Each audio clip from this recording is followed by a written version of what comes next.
Assalamualaikum dan salam sejahtera. Nama saya Siti Norsha Mimi binti Ismail.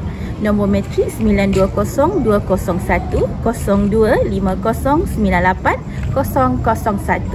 Hari ini saya akan buat satu projek tentang khidmat masyarakat, iaitu gotong royong untuk mewujudkan mini kebun dapur. Tempat yang saya pilih adalah di tadika saya sendiri, iaitu di Tadika Kemas Taman Selagi Fasa 2. Hari ini kita akan buat aktiviti gotong royong bersama ahli keluarga saya pada tarikh 2 hari bulan 11 tahun 2025 pada hari Ahad. Mini kebun sayur ni untuk mewujudkan pembelajaran di luar bilik darjah dan membuat persekitaran lebih cantik. Jom kita sama-sama buat aktiviti gotong royong bersama ahli keluarga saya. Jom.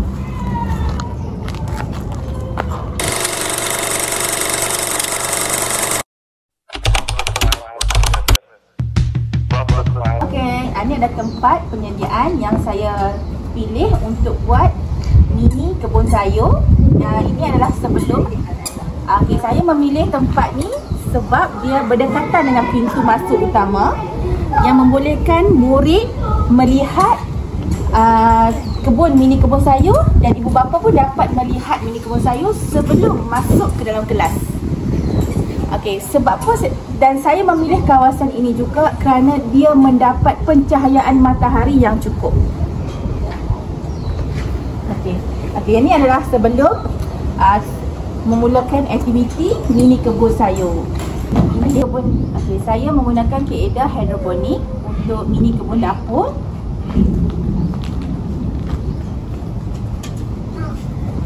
Yang ni, dan saya telah menggunakan baja A dan baja B. Baja A dan B nanti akan dimasukkan tanah dan menggunakan kaedah hidroponik. Dalam ni saya telah isi baja A dan B. Kejap.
Puan, apa pandangan Puan tentang aktiviti menanam sayur untuk mini kebun sayur ni?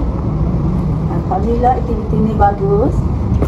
Menceriakan lagi tadika, menanam minat untuk anak-anak untuk belajar menanam sayur dan mengeratkan antara guru dan juga waris di tadika ini. Okay. Apa pandangan Puan aktiviti ni untuk menarik minat masyarakat setempat?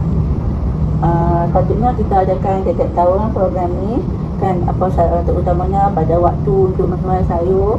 Kita ajak waris-waris sekali untuk menikmati bagaimana untuk menuai sayur yang tanam sendiri, dan bagi orang kepuasan lah kepada murid, guru dan juga waris di tadika ini, untuk lebih lagi mengeratkanlah tali silaturahim antara mereka.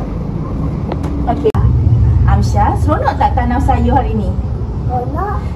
Okey, kenapa seronok? Hari ni saya belajar tanam pokok.